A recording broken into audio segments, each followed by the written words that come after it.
Babylon 5. This is season 1.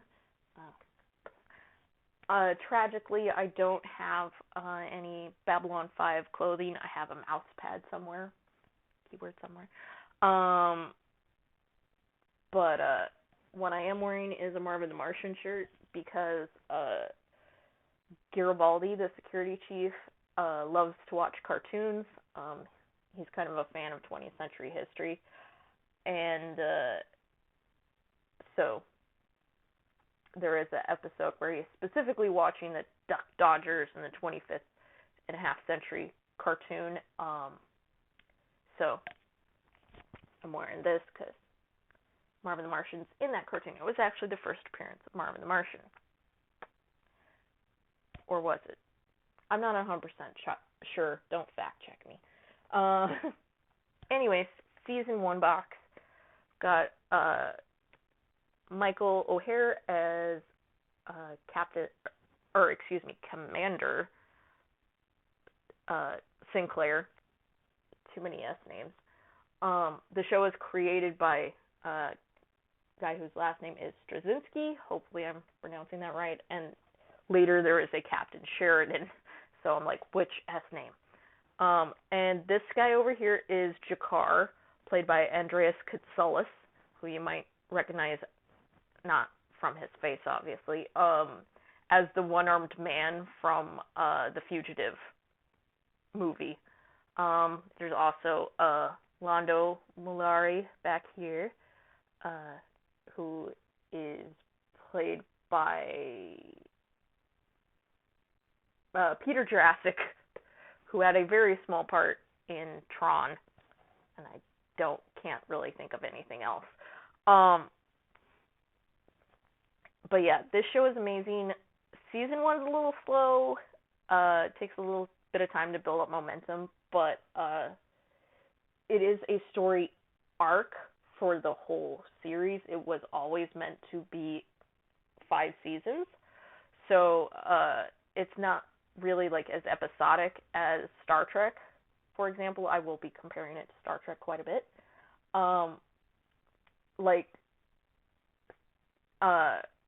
There are things in season 1 that have payoffs in season 2, season 3, and season 4 even. And like things affect the characters later on. It's not just for example, again in Star Trek, like there was one episode where Worf got paralyzed and was wanting to commit suicide, and then they healed him at the end of the episode, and then they never mention it again. Like, I feel like something like that would be referenced in your normal life, but nope, they're like, nope, never again. Again, Worf adopts a kid, and at the end of an episode, and then the next episode, it's like the kid never existed. Another thing, in contrast to Star Trek, the hairstyles, specifically Commander Ivanova's hairstyles, all look like they could be done by herself, by a normal person. They don't look like a hairstylist did it. A lot of the hairstyles on Star Trek look like hairstylists, not an individual, especially on classic, which is just not realistic for a somewhat military setting. Like, there's not a hairstylist putting your hair up in a beehive at a naval base or an army base today. Like, if you're going to put your hair up, you're going to put your hair up, and it's going to be in, regulations. But, yeah, it's minor details, but it's one of those things where I'm like, I see you, Babylon 5, being on top of it. The makeup is amazing, like Joker. There is a special feature on one of these things that actually shows the transformation of an actor into the Narn makeup, which is his species. Yeah, it's really great show. Season 2, Captain Sinclair did get replaced by Captain Sheridan, played by Bruce Boxleitner here. That was actually because the original actor, Michael Hare, had medical reasons that he needed to leave the show. But I'm a huge fan of Bruce Boxleitner as an actor, so... and of course, you'll recognize Bruce Boxleitner from Tron. He was himself Tron. But yeah, and then we got Ivanova again. Here's Garibaldi, Delenn, and then there's the station telepath is Talia Winters.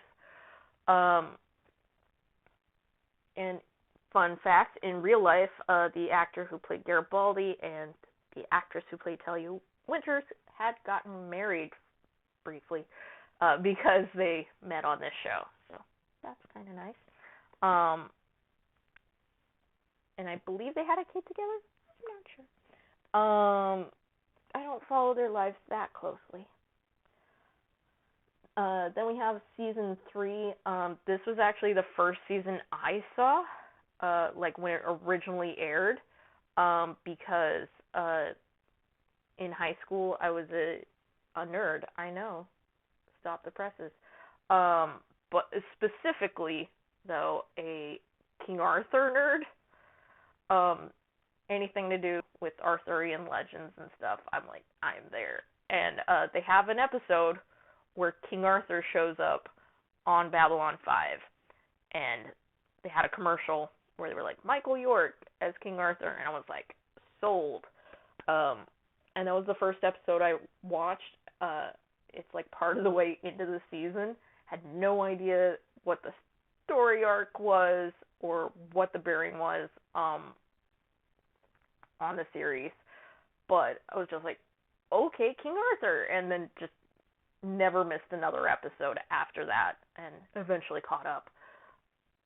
But yeah, and new characters for this season, we got Patricia Tallman here, who plays Lita Alexander, and then we got Marcus Cole, who is played by Jason Carter.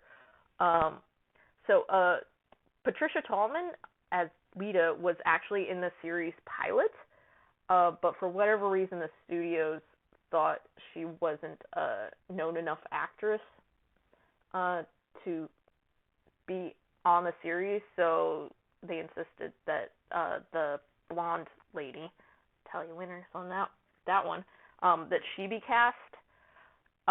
So when that actress left the show, Patricia Tallman came back. Patricia Tallman is, by training, a stunt woman and has actually done a lot of stunts on Star Trek. She was usually Beverly Crusher's stunt double. It was, if you watch Star Trek Generations, when Beverly gets pushed in the water, if you look closely at her face, it's Patricia Tallman. She was also one of those stunt people in Jurassic Park and a bunch of other things. But yeah, I think she's a really great actress, and it's nice to have her have a break. She also has a really fun Facebook account. It's really nerdy. And then we have season 4. There's everybody. Season 4 is jam-packed with action because at the time they actually were a little bit afraid that they were going to get canceled. So Straczynski, the show's creator, just kind of jammed in as much as he could into this season, trying to resolve as much as he could in case they didn't get a 5th season. Oh, and by the way, he was the first person to write a whole season of a show, which was season 2. He also wrote all of season 3 and all of season 4. He wrote a lot. But yeah, it's season 4 action-packed. Also, they filmed a series finale that showed everybody where they're going to be in 20 years. That ended up getting shelved because they did get picked up for a 5th season on a cable channel, TNT back in the day, came to the rescue, did the one season just to have it be the original plan. So kind of this season, like season 1, is a little slow at parts. Like, there's still some amazing episodes, but it's not as action-packed, especially following season 4, just because they had used up a lot of the material because they didn't think they were getting picked up again. Also, Ivanova is no longer on the series. She got replaced by this actress whose name is Tracy Scroggins, who played Captain Lockley. She's fine, but it's kind of, again, like the Sinclair versus Sheridan. I prefer Ivanova. Yeah. Oh, and then this guy over here is Byron. He's a leader of rogue telepaths. There's all sorts of trauma.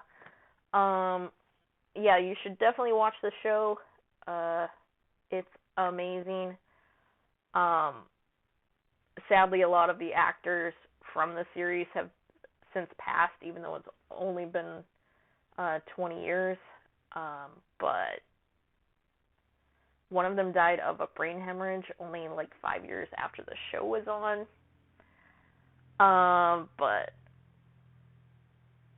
so I do now watch it with kind of a sad eye, being like, especially that series finale that they made. What's sad is like more than half the actors who were supposed to be alive in 20 years, because that episode takes place 20 years after the events of the show. A lot of those actors are dead who were supposed to be alive in 20 years. And then what's funny is some of the actors who were supposed to be dead by the 20-year mark are alive, and it's interesting that real life couldn't play out according to Straczynski's script. How dare it?